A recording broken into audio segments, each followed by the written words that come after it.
Salut à tous, ravi de vous retrouver sur Motors TV. Comme vous le voyez, eh bien oui, nous avons fait un long voyage et nous sommes à Daytona pour assister à la 51e édition des 24 heures du même nom.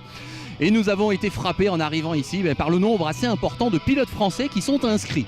Donc on a décidé que ça valait le coup de les suivre depuis notre arrivée, donc il y a quelques jours bien sûr, jusqu'à la fin de cette course pour savoir comment ils se sont comportés et comment aussi ils se sont retrouvés ici à vivre cette édition. Donc voilà, merci d'être avec nous, calez-vous bien dans votre fauteuil et nous allons nous intéresser tout de suite aux Français de Daytona.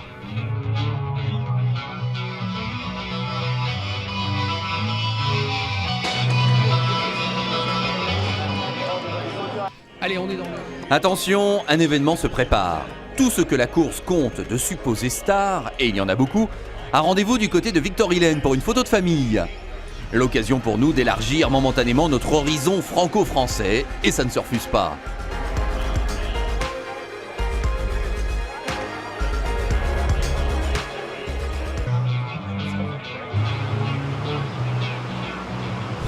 On se retrouve samedi matin, on a été conviés à un baptême de piste ici à Daytona. Vous imaginez bien que ça ne se refuse pas. Donc on s'attache bien. Et c'est parti!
Bon, bah écoutez, moi je sais pas ce que vous en avez pensé, je sais pas si ça se voit à l'image, mais c'était vraiment chaud, vachement impressionnant, je le dis carrément, voilà, c'est spontané, parce qu'il y a une force qui vous écrase dans l'ovale, sur le banking, on a vraiment l'impression qu'on est écrasé, qu'on est carrément la tête à l'envers. Je sais pas si toi Xavier t'as éprouvé la même chose, mais là c'était, on n'oubliera pas, hein, c'était pas mal.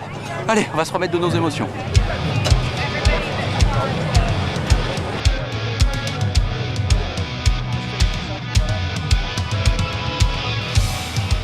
Bon, moi j'aimerais bien trouver Nicolas Armindo qui est là, on n'est pas loin de son équipe. Et regardez qui je vois, il est là avec sa valise. Oh bah alors là on tombe juste dessus, salut Nicolas. Salut. Bon ben voilà, on te prend, j'allais dire au saut du lit, peut-être pas quand même, non? Bah écoute, non, on a quand même pris le temps de se préparer ce matin. Maintenant c'est vrai que c'est le petit stress qui monte aujourd'hui, puisque là le départ est dans à peu près 5 heures, donc c'est vrai qu'on va faire on va essayer de faire une belle course et de se préparer tranquillement. Bon, est-ce qu'on dort bien là? Bon, je vois que tu as toutes tes petites affaires, ta valise. Est-ce qu'on dort bien la veille d'une course comme ça? Écoute, honnêtement, je suis sorti avec mes amis, on est allé au restaurant hier soir, on s'est fait plaisir et puis là j'ai très bien dormi, je suis en pleine forme et là j'ai une grosse motivation là, pour cette course. Écoute, tant mieux, grosse motivation, mais allez, je vais dire grosse pression, on va employer encore le mot, parce que tu intègres l'équipe qui a gagné en GT l'an dernier. Tout à fait, j'ai intégré l'écurie Magnus Racing qui a gagné l'année dernière en GT. Et c'est vrai il pourrait y avoir une grosse pression, il y en a une, mais j'en fais abstraction. Et j'essaye de faire ce qu'il faut pour que tout fonctionne bien. On a bien fait les essais, on a bien roulé au début du mois pour les essais des 24 heures. On a bien réglé la voiture et la voiture est en forme. Les pilotes le sont aussi. On a un gros potentiel. On n'a pas trop travaillé la qualif, même si on est en première ligne quand même, il faut le souligner. Mais c'est vrai qu'on a fait ce qu'il fallait pour être au même niveau que les autres. Et je pense que le plus, on le verra en course. Alors, cela étant, on se pose la question, comment te retrouves-tu dans cette équipe? C'est pas que tu n'en es pas digne, bien évidemment, mais est-ce qu'il y a Porsche qui a dit que ce serait le cas? Comment tu te retrouves quand même vraiment ici? Oh ben, tout simplement, il leur manquait un pilote pour mettre la voiture, pour avoir une bonne line-up, hein, une bonne équipe de pilotes. Et puis l'équipe a été sensible aux résultats que j'ai fait avec IMSA Performance Matmut en 2011-2012 en ELMS. Et aussi les 24 heures du Mans 2012 avec la bataille avec Pedro Lamy qui est resté un petit peu dans les mémoires. Et donc ça a eu son petit effet pour cette course et ils ont demandé à Porsche savoir si j'étais disponible et Porsche a bien voulu me laisser venir et ça m'a fait très plaisir. C'est un peu les Américains dans un premier temps qui te sollicitent. On va dire qu'ils font une liste de pilotes et puis j'étais dessus et j'ai été choisi, donc c'est parfait. Pour moi, j'en suis très très fier parce que c'est beaucoup de travail et j'ai été ça a été très, très difficile aussi de faire tout ça et maintenant on est dedans et ça porte ses fruits, donc je suis satisfait. Avant de te laisser tranquille pour que tu te prépares, j'anticipe déjà sur l'après Daytona. Qu'est-ce que tu vas faire alors cette année? Honnêtement, pour cette année, c'est encore un petit peu flou. Je pense que l'année 2013, la saison 2013 va découler des performances de la course de 24 heures de Daytona. Donc je pense qu'il faudra se montrer. Je ne suis pas trop un pilote qui a tendance à rouler des mécaniques. Je préfère pas trop parler et rouler vite et longtemps. Donc je pense que pour moi, c'est bien plus important de faire des bons relais. Apparemment, ils ont prévu de me faire rouler de nuit parce que de nuit, il n'y a pas de gros écart entre la nuit et le jour chez moi. Donc ils ont prévu de me faire rouler de nuit. Et donc on va faire ce qu'il faut pour qu'au petit matin, quand le soleil se lèvera, la voiture soit devant.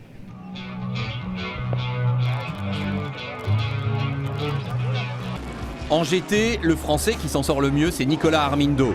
Avec son équipe, il a cru jusqu'au bout à la victoire, tout au moins en un podium. Finalement, ça ne sera que la 5e place dans la catégorie, derrière 2 Audi et 2 Ferrari.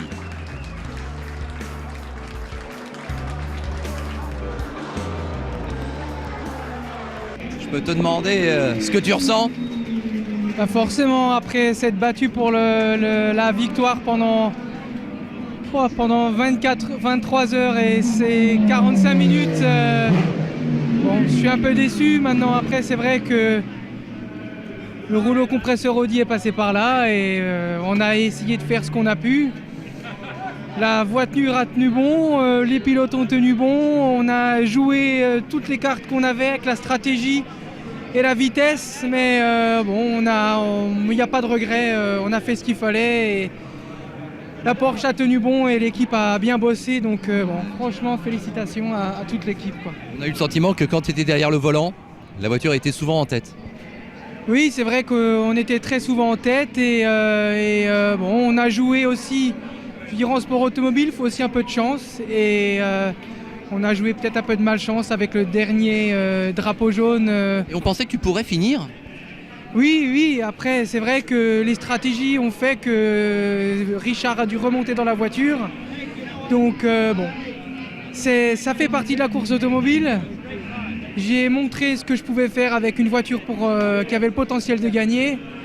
Et je suis vraiment déçu, mais bon, ça fait partie de la course, hein, c'est comme ça. Dernière étape de ce marathon floridien, Victory Lane, où les vainqueurs, Pruett, Roras, Montoya, Kimball sont fêtés. Bravo également à Mortara, Jarvis, Albuquerque, Van Motke en GT.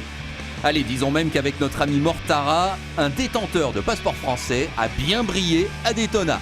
Mais rendez-vous en 2014 pour faire encore mieux.